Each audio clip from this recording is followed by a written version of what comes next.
Salve alunos, tudo bem? Como é que vocês estão? Bem-vindos a mais uma aula de biologia. Você conhece a streptomicina? É um antibiótico de origem fúngica utilizado no tratamento da tuberculose. Tuberculose é aquela doença infecciosa bacteriana que afeta os pulmões e ainda mata milhões de pessoas no mundo todo. E é uma doença endêmica no Brasil. Ela é uma doença negligenciada por ser comum em regiões de populações vulneráveis e de baixa renda. E essas doenças proporcionam a continuidade desse ciclo de pobreza, desigualdade e exclusão. Inclusive o Brasil, da lista de doenças negligenciadas, ele só não tem uma, que é a doença do sono, porque aqui não tem a mosca transmissora, a mosca tsetse. Enfim, o antibiótico streptomicina, ele foi desenvolvido a partir dos conhecimentos sobre o processo de tradução. Na aula anterior, nós comentamos sobre a síntese proteica, o código genético, processos de transcrição e tradução. E nessa aula eu vou focar nas moléculas que participam do processo de tradução, nos tipos de RNAs que participam desse processo.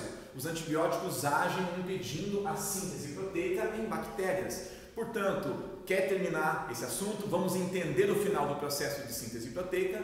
Bora lá, vem comigo.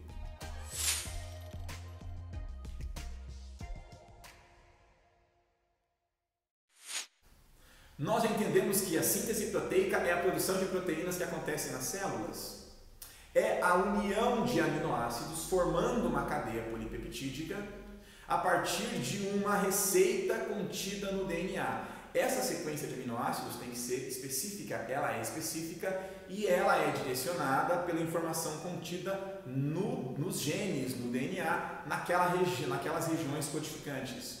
A sequência de nucleotídeos vai ser traduzida numa sequência de aminoácidos.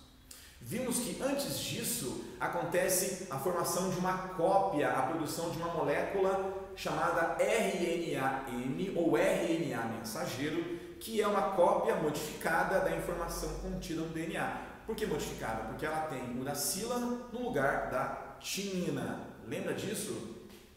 E essa molécula carrega essa receita para a sequência de aminoácidos, carrega ou para o citosol livre ou para o retículo rugoso, onde estão os ribossomos, que são aquelas organelas pontuais que fazem a tradução da sequência de bases no RNA. Ele vai ler os códons, que são as trincas de bases, e para cada códon ele adiciona um aminoácido, de acordo com esse código, que é o código genético, que é universal porque vale para todas as células. Ele é degenerado porque ele tem repetições, existem mais códons do que aminoácidos. E o que você vai entender é que nesse processo participam muitas moléculas de RNA.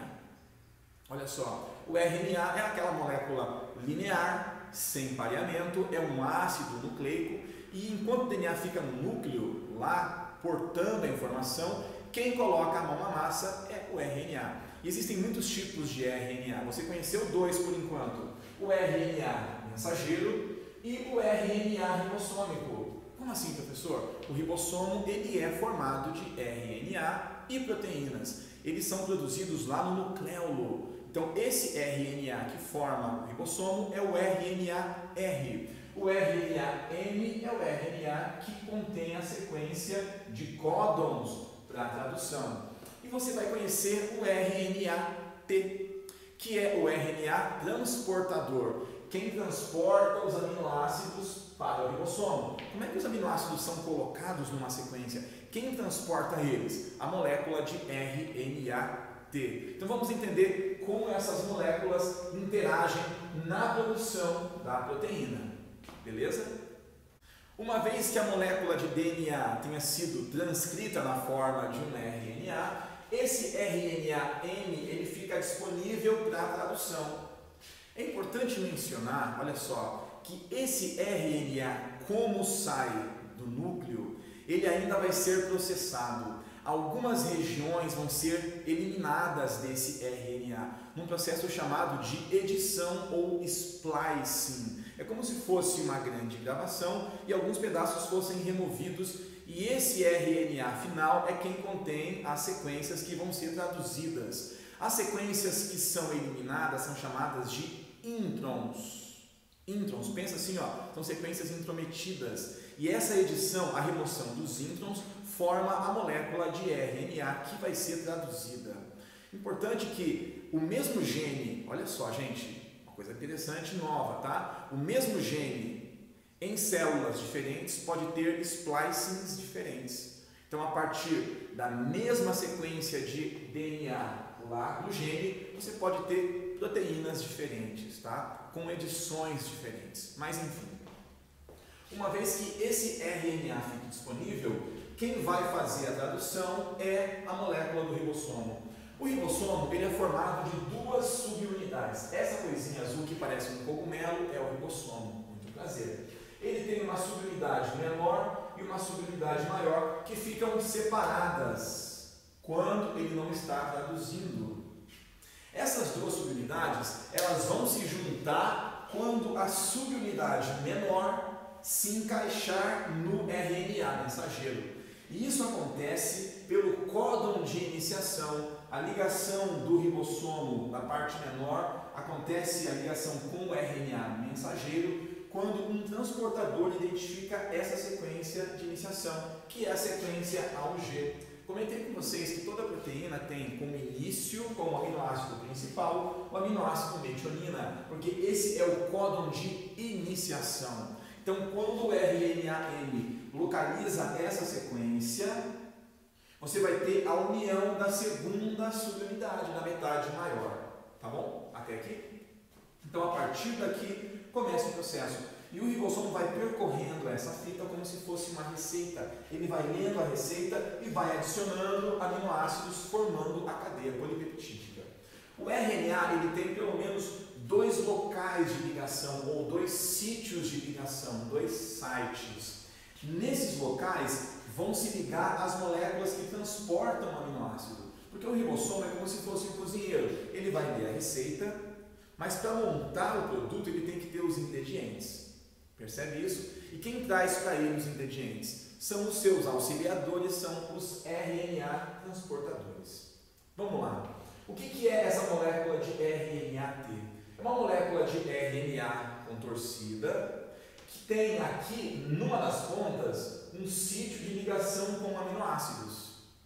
Nessa outra ponta aqui, ele tem uma sequência que é chamada de anticódon. Gente, anticódon, pensa aqui, ó, anticódon, oposto ao códon. Na realidade, é uma sequência complementar que permite a união dessa molécula com o RNA-M. E essa complementaridade se dá pela seguinte relação. No RNA, o C pareia com o G e o A é complementar ao U. Tudo bem? Beleza? Lembrando que no RNA não tem timina. Portanto, o ribossomo se encaixa no RNA-M. Ele tem os seus 2 sítios de ligação disponíveis para que esses RNAs T, que transportam os ingredientes para montar a proteína, possam se encaixar. Então você tem um encaixe da subunidade menor, quando ele localiza no RNA a sequência AUG, se junta a esse processo aqui a subunidade maior, tipo um chapéuzinho que encaixa aqui, e você vai ter os 2 sítios. O RNA, o RNA-T, ele vai se encaixar nesse sítio de ligação, que é o sítio A. A por quê? Porque é onde se encaixa o RNA-T com o aminoácido, que vai começar o processo. Então você tem aqui o encaixe a partir dessa combinação, códon com anticódon. Então, presta atenção aqui, gente. Se o códon é AUG, vai conseguir se encaixar nesse sítio quem tiver o anticódon complementar. Qual que é o anticódon complementar a AUG? Vamos pensar um pouquinho. Complementar ao A é o U, a U é o A e ao G é o C. Portanto, olha que legal, só consegue se encaixar nessa posição o RNA-T que tenha esse anticódon UAC.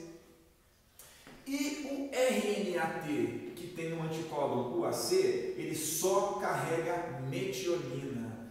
Aí você consegue garantir que no códon AUG só se encaixe metionina. porque só carrega o aminoácido metionina quem tem o anticódon UAC, que é complementar ao códon AUG. Você nunca vai ter aqui encaixando um RNAT que carregue treonina, porque o anticódon desse RNAT que carrega a treonina não se encaixa no códon para metionina. Entendeu a ideia? Por isso a especificidade se mantém. Muito bem, quando o anticódon encaixa aqui, o RNAT deixa aqui do ribossomo o aminoácido. Aí vem o segundo aminoácido com o segundo RNAT. Pensa comigo, se o códon do segundo, aqui ó, o segundo códon, melhor dizendo, é ACU, quem é que vai se encaixar nessa posição? Quem tiver o anticódon UGA. Então aqui eu tenho o anticódon. Gente, o código aqui mostra só os códons. Tudo bem? Você pode falar, UGA é o códon de terminação. Não, UGA é um anticódon. Ok? Encaixou aqui o RNAT com o anticódon complementar, que se encaixou. Nesse momento, os dois RNAs muito próximos, eles permitem que os dois aminoácidos se liguem numa ligação peptídica. E aí você começou a formar a proteína. Esse segundo sítio é chamado de sítio P, porque é ali que acontece a ligação peptídica, a união entre os dois aminoácidos. Está entendendo?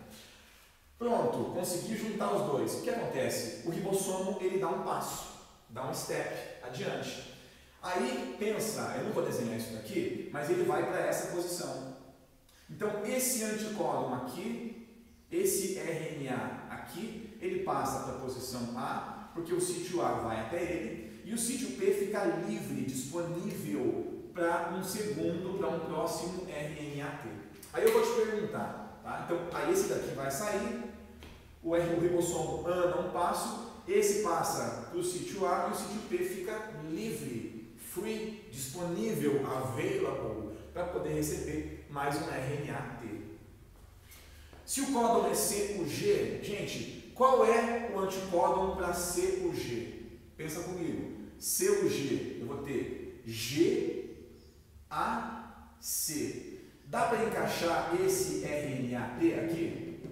Sim ou não? Não. Mas esse RNAT com anticódon complementar, ele consegue se encaixar. Esse pode bater, pode tentar. Você pode ter outros RNAs tentando, mas só consegue quem tem um anticódon específico. E quando esse anticódon se encaixa aqui, ele vai deixar a leucina ligada. É por isso que a sequência aqui, ela é mantida nos aminoácidos. Então, para cada anticódon, fala para mim aqui, ó, qual que é o anticódon para GCC?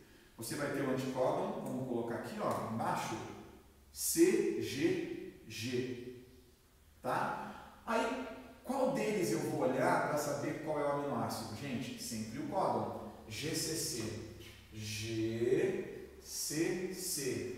Então, quem é que vai carregar a alanina, que é o aminoácido especificado?